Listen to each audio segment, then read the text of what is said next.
Panagdahil sa Diyos sa tanan ug sa nang kabuhatan, I am Trisha Mayotchea, together with my groupmates, Lazaga, Maalam, Manzo, Manheron, Moriera, and also Manuel.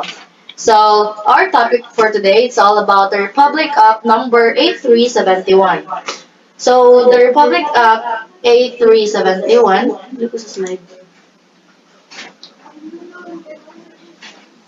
it is also otherwise known as the Indigenous Peoples Rights Act of 1997. So it is an act that aims to recognize, protect, and promote the rights of indigenous cultural communities, indigenous peoples, which is creating a national commission, indigenous peoples, establishing implementing mechanism, appropriating funds thereof, and addressing other purposes. So through the Indigenous People Rights Act or the Republic Act number 8371 na promote and na recognize ang mga indigenous cultural communities and also the indigenous people.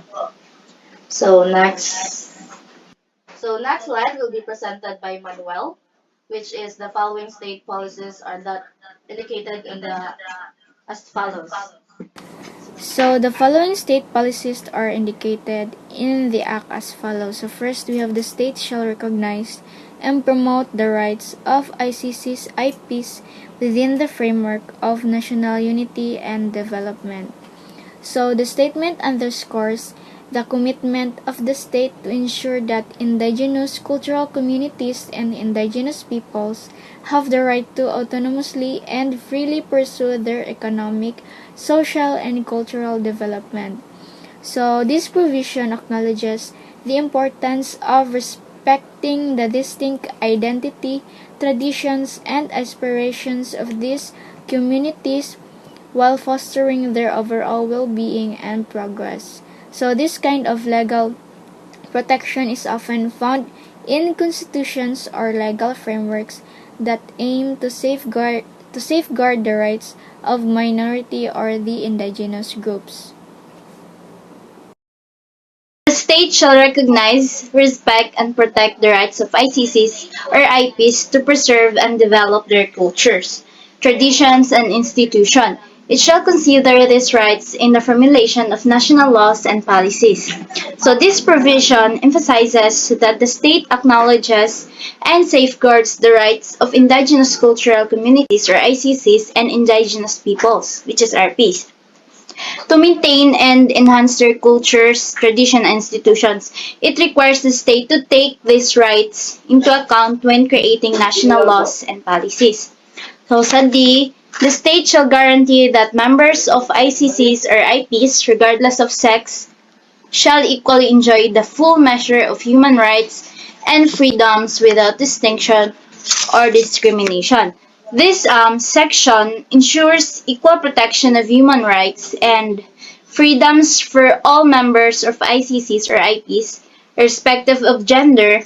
It mandates that there should be no discrimination and every individual within these communities should have equal access to their fundamental rights.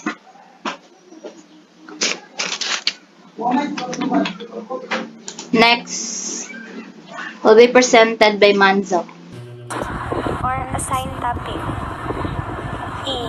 The state shall take measure with the participation of ICs or IPs concerned to protect their rights and guarantee respect for their cultural integrity and to ensure that members of the ICs or IPs benefits an equal footing from the rights and opportunities that national laws and regulations grant to the other members of the population or every indigenous people or community. We need to respect their beliefs and cultures because every individual it has the right to respect or even if you are not the same culture or beliefs, you need to respect each other.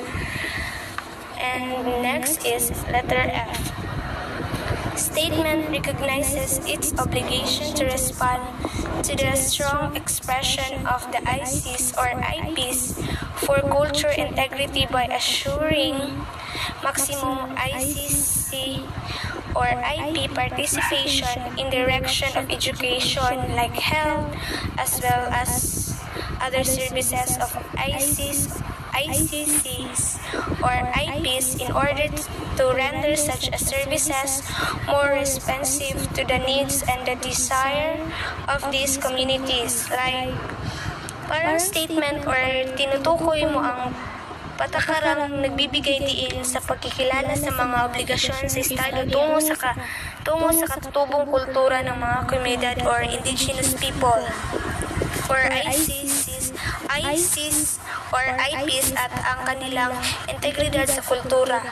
Ang focus ay sa tinitiyak ang kanilang aktibong pakikilahok sa mga pagpapasya ng paggawa ng mga kaugnayan sa edukasyon, kalusugan. This commission is tasked with developing and executing policies, plans, and programs to safeguard the rights and welfare of Indigenous cultural communities (ICCs) and Indigenous Peoples IPs. Its main focus includes acknowledging and preserving their ancestral domains while ensuring their right to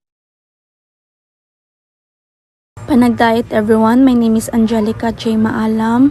I will discuss the DepEd Order number 51S 2020-14.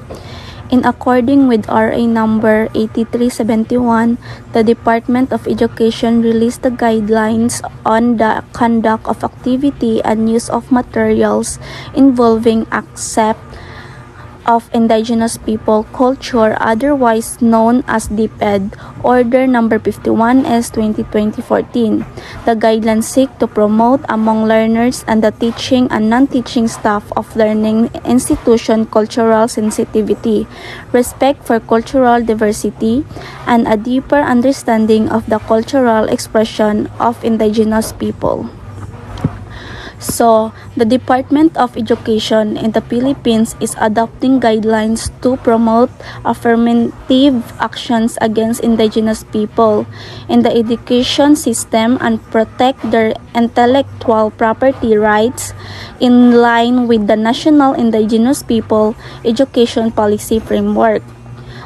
So in order to encourage cultural sensitivity, respect for diversity, and knowledge of the cultural expression of Indigenous people among students and staff, the Department of Education has published recommendation under RA number 8371. So these are meant to provide guidance on the ethical assessment of conduct of learning activities and related engagements of schools, DepEd officers, and other education initiatives which involve various aspects of Indigenous people culture. So, Manheron, we're going to discuss the continuation of DepEd number 51. So, those guidelines implemented by the DepEd or the DepEd Order number 51 series 2014, these are meant to provide guidance in the ethical assessment of the conduct of learning activities and related engagements of schools, DepEd officers, and other education initiatives that involve various aspects of Indigenous people's culture. These guidelines have been consolidated from a series of consultations conducted by the DepEd Indigenous Peoples Education Office or the IP SEO with community elders, leaders, and implementers of community-based IPRA initiatives. The immediate dissemination of and strict compliance with this order is directed. So those guidelines serve as a framework for evaluating and ensuring the ethical conduct of learning activities and other educational engagement that incorporate elements of Indigenous people's culture. So the aim is to strike a balance between fostering cultural awareness and sensitivity while avoiding any potential harm or misinterpretation, and also by involving key stakeholders from Indigenous communities such as the community leaders and elders. The guidelines or the DepEd Order number 51 series 2014 seek to reflect the perspective and concerns of those directly affected. That's all. Alright, thank you so much everyone. So to summarize our report, The Republic Act number 8371, also known as the Indigenous Peoples Rights Act or the IPRA of 1997, which focuses on the rights and welfare of indigenous peoples in the Philippines in a way of recognizing and promoting the rights of indigenous cultural communities or the indigenous people in the Philippines through the help or the guide of the NCIP or the National Commission of the Indigenous People that aims to protect their ancestral domains and ensure their self-governance, cultural integrity, and economic well-being. So as of the DepEd Order number 51, it promotes among learners the learning institutions' cultural sensitivity, respect for cultural diversity, and a deeper understanding of the cultural expression of indigenous people. So thank you so much everyone.